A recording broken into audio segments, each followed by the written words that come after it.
Assalamualaikum warahmatullahi wabarakatuh. Kami dari kelompok 1 akan mempresentasikan hasil diskusi kami, yaitu analisis strategi dalam perusahaan Gojek dari mata kuliah Manajemen Strategis dengan dosen pembimbing Pak Ari Wedasmara.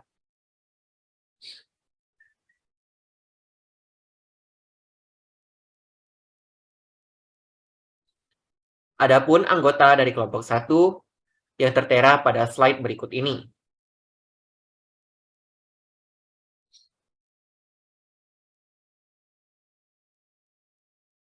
Selanjutnya, adapun konten yang akan kita presentasikan dan paparkan pada kesempatan kali ini yaitu mengenai analisis SWOT kasus PT Aplikasi Karya Anak Bangsa, yaitu Gojek. Pada tahap pertama, kita akan membahas tentang EV, IV, dan CPM matriks profil kompetitif. Pada tahap kedua, kita akan membahas tentang matriks IE. Dan pada tahap ketiga, kita akan membahas tentang KSPM matriks perencanaan strategi kuantitatif. Untuk pemaparan materi, saya persilakan kepada penyaji materi. Baiklah, perkenalkan nama saya Muhammad Maulana, saya sebagai penyaji pertama. Sejarah Gojek. Perusahaan Gojek dirintis oleh Nadiem Makarim berdasarkan pengalamannya yang setiap hari memakai jasa ojek saat pergi kerja. Menurut pengamatan Nadiem, sebagian besar tukang ojek menghabiskan waktunya mangkal untuk menunggu penumpang. Selain itu, Nadiem menilai bahwa ojek adalah transportasi umum yang masih langka jika dibanding dengan transportasi umum lainnya. Dengan segala keresahannya tersebut, Nadiem melihat peluang untuk membangun dan mengembangkan layanan untuk ojek sekaligus penumpangnya. Dengan segala pertimbangannya, Nadiem mendirikan Gojek pada tanggal 13 Oktober 2010. Berikut adalah pendiri Goto. Goto merupakan pada 17 Mei 2021, Tokopedia dan Gojek mengumumkan resmi merger dan membentuk grup Goto. Nama Goto sendiri berasal dari singkatan Gojek dan Tokopedia. Pada gambar, terdapat Kevin Alwi sebagai CEO Gojek, Andre Solistio sebagai grup CEO of Goto, Patrick Chow sebagai grup President of Goto, William Tanuwijaya sebagai CEO Tokopedia. Baiklah, untuk materi berikutnya akan dipaparkan oleh penyaji selanjutnya. Baiklah, perkenalkan nama saya Alisan Said.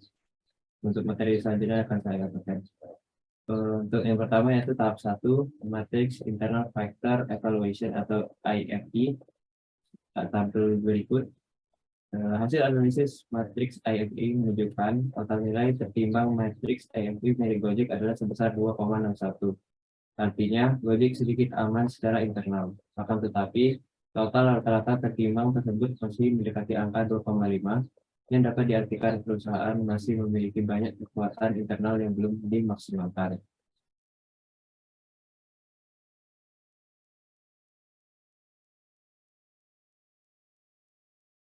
Selanjutnya itu faktor evaluation atau EFE, dapat dilihat tabelnya di bawah ini. Hasil analisis matriks EFE menunjukkan total nilai tertimbang matriks EFE milik Gojek adalah sebesar 2,53.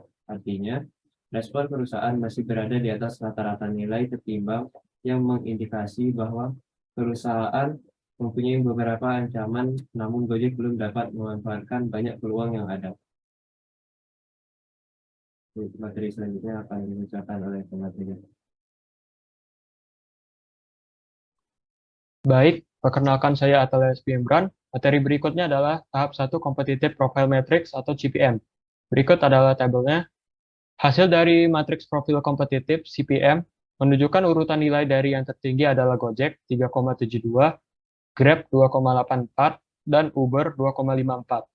Hal ini mengidentifikasikan bahwa Gojek berada pada posisi yang kuat dalam industri yang serupa karena memiliki keunggulan kualitas pelayanan, jangkauan operasional, dan loyalitas driver yang tidak jauh berbeda dengan pesaing. Berikutnya, tahap 2 CPM. Berikut adalah grafik matriks internal eksternal yang lebih lengkapnya akan dijabarkan oleh Denny Atalbaid. Baiklah, perkenalkan nama saya Deni Atalahubaid. Penjabaran tabel CPM yang dijelaskan oleh Yaspi tadi, sumbu vertikal tertimbang sebesar 2,53, sedangkan sumbu horizontal tertimbang sebesar 2,61. Titik pertemuan antara total rata-rata tertimbang matriks IFE dan IFE tersebut menunjukkan bahwa Gojek berada pada posisi internal yang sedang dan eksternal sedang juga. Titik tersebut berada pada posisi sel ke-5. Divisi-divisi yang masuk pada sel ke-3, ke-5, atau ke-7 dapat ditangani dengan baik melalui strategi menjaga dan mempertahankan atau hold dan maintain. Strategi yang direkomendasikan pada perusahaan yang berada pada sel ini adalah penetrasi pasar dan pengembangan produk. Berikutnya adalah tahap 3 QSPM. Berikut adalah tabelnya. Semua alat analisis ini disusun berdasarkan faktor tertentu. Penentu tingkat keberhasilan strategi atau critical success factor eksternal maupun internal.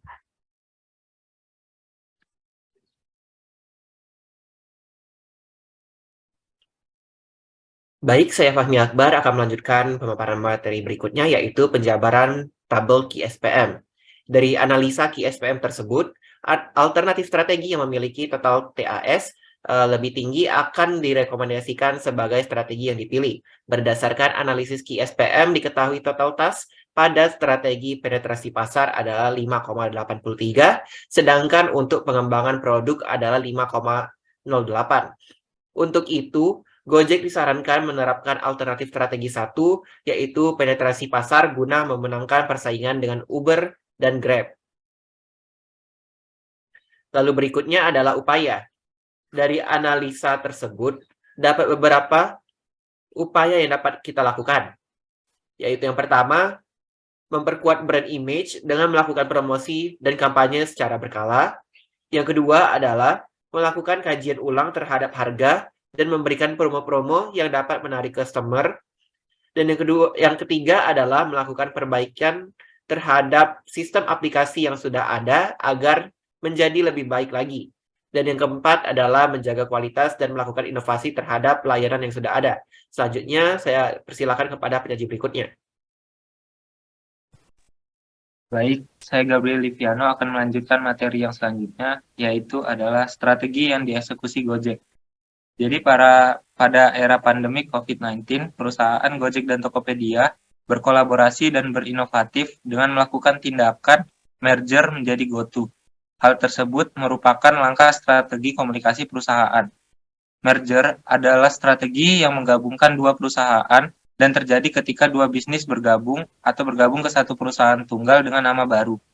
Secara jangka pendek, tujuan merger Gojek dan Tokopedia adalah untuk memanfaatkan aset dan infrastruktur yang dimiliki oleh kedua perusahaan.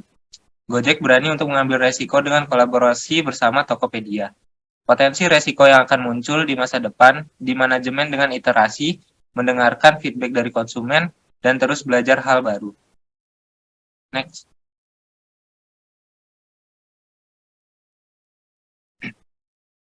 Materi selanjutnya adalah implementasi strategi pada fungsi area bisnis marketing. Implementasi strategi pada fungsi area pemasaran Gojek dapat dilakukan dengan cara mengidentifikasi target pasar dan menyusun rencana pemasaran yang tepat. Strategi dapat meliputi penggunaan media sosial, iklan, promosi penjualan, dan kegiatan pemasaran lainnya untuk menjangkau pelanggan potensial. Tak berhenti sampai situ, strategi tersebut juga melibatkan pengukuran dan analisis hasil kampanye pemasaran. Harapannya, hasil analisa dapat digunakan untuk mengevaluasi keberhasilan strategi dan menyesuaikan taktik pemasaran pada masa mendatang. Materi selanjutnya saya serahkan kepada pemateri selanjutnya. Terima kasih. Saya Iqbal Rahman Madani menjelaskan tentang tahapan strategi area marketing Gojek. Gojek menerapkan strategi sistem informasi marketing melalui 3 tahapan, yaitu disebut customer life cycle. Yang pertama adalah acquire, yaitu mendapatkan pelanggan menggunakan teknik direct marketing, yaitu dengan melakukan promosi secara langsung di sosial media. Tahapan kedua adalah enhance, yaitu menambah pelanggan menggunakan teknik cross-sell atau and sell upsell, yaitu bekerja sama dengan para mitra perusahaan yang menggunakan layanan Gojek sehingga hal tersebut dapat menambah jumlah pelanggan baru. Ketiga, tahap adalah retain, yaitu mempertahankan pelanggan atau loyal consumer menggunakan teknik customer support, di mana perusahaan menanggapi setiap keluhan dan keinginan konsumen sehingga perusahaan dapat menciptakan loyal consumer.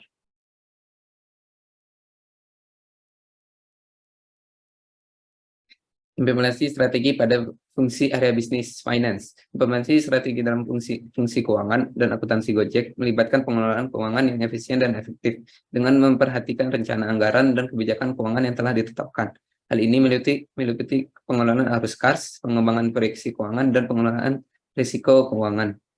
Strategi pada area ini juga mencakup investasi dalam aset yang tepat untuk membantu meningkatkan pendapatan dan mengurangi biaya operasional.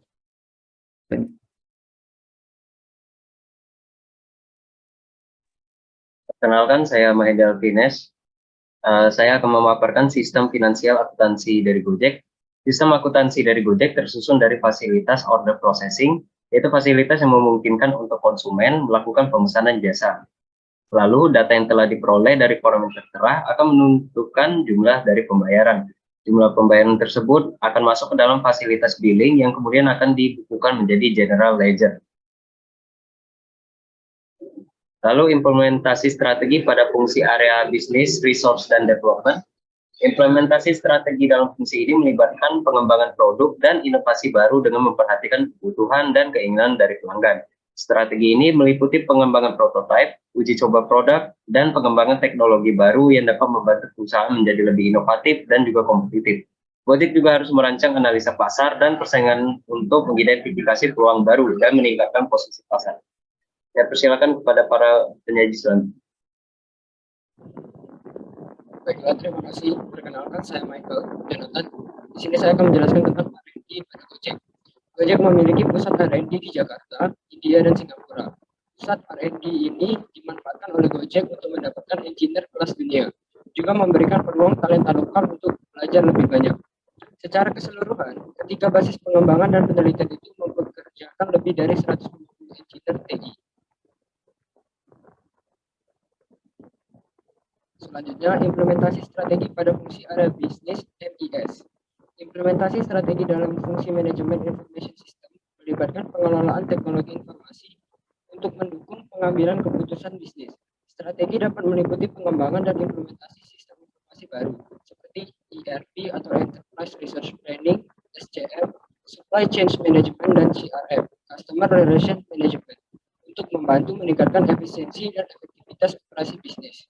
Hal tersebut menyangkut pengelolaan data dan analisa data untuk membantu perusahaan memahami tren pasar dan meningkatkan keputusan bisnis. Baiklah, untuk materi selanjutnya akan dibaca oleh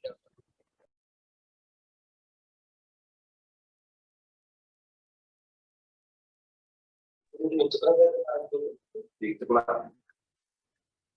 Assalamualaikum warahmatullahi wabarakatuh. Perkenalkan, nama saya Muhammad Archidafa.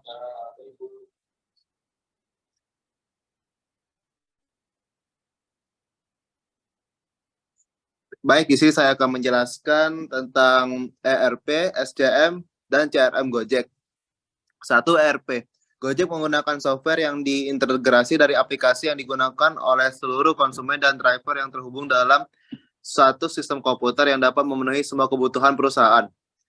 Kedua, SCM. Gojek menggunakan layanan aplikasi dan website pelanggan yang ada saat ini untuk dapat meningkatkan pendapatan perusahaan melalui penjualan jasa, layanan, memberikan layanan prima, sekaligus memperkenalkan tata cara transaksi yang telah dibuat perusahaan.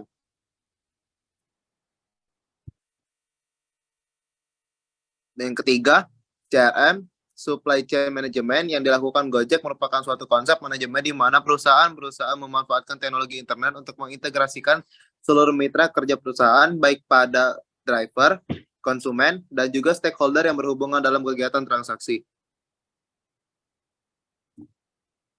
Pengukuran evaluasi Gojek, beberapa rasio keuangan yang berguna untuk mengevaluasi strategi perusahaan yang digunakan adalah ROI, ROA, earning per share, dan lain sebagainya.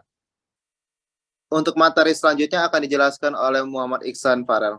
Kepada Iksan, saya persilakan. Baik, saya Muhammad Iksan Farel Ahmad, saya akan membahas perspektif pelanggan.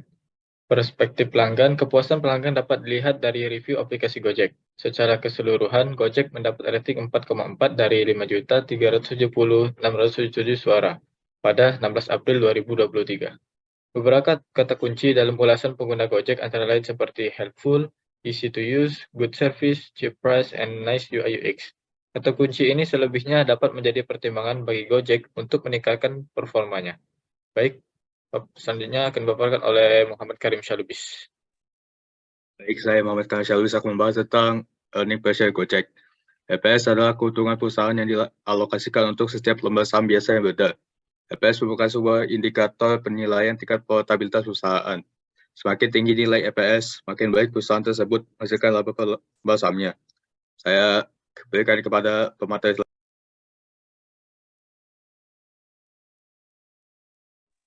Baik, terima kasih Karim. Kali ini saya akan menjelaskan Return of Equity Gojek atau ROE. ROE adalah ukuran kinerja keuangan perusahaan yang dihitung dengan membagi laba bersih dengan ekuitas pemegang saham. Nilai ROE yang semakin besar menunjukkan bahwa perusahaan lebih mampu mengelola modal yang dimiliki untuk menghasilkan laba. Baik, selanjutnya akan dibacakan oleh M. Rizky Hardiansyah. Baik, terima kasih. Nama saya Muhammad Rizky Hardiansyah. Hari ini saya akan mempresentasikan Return of Investment atau ROI adalah persentase profit yang dapat diperoleh dari total jumlah aset yang diinvestasikan. Jumlah ini dapat dilihat dari jumlah aset dan laba bersih setelah pajak. Selanjutnya akan dijelaskan oleh Rizky Hardiansyah. Baik, terima kasih. Saya akan menjelaskan tentang kesimpulannya. Berdasarkan hasil keuangan dalam evaluasi strategi Gojek, dapat disimpulkan bahwa Gojek diharapkan dapat meningkatkan kinerja dan inovasinya untuk terus bersaing. Sekian dari saya, terima kasih. Baik, itu adalah presentasi dari kelompok 7. Kurang dan lebihnya saya mohon maaf, kepada Allah saya mohon ampun. Wabillahi taufik wal hidayah. Wassalamualaikum warahmatullahi wabarakatuh.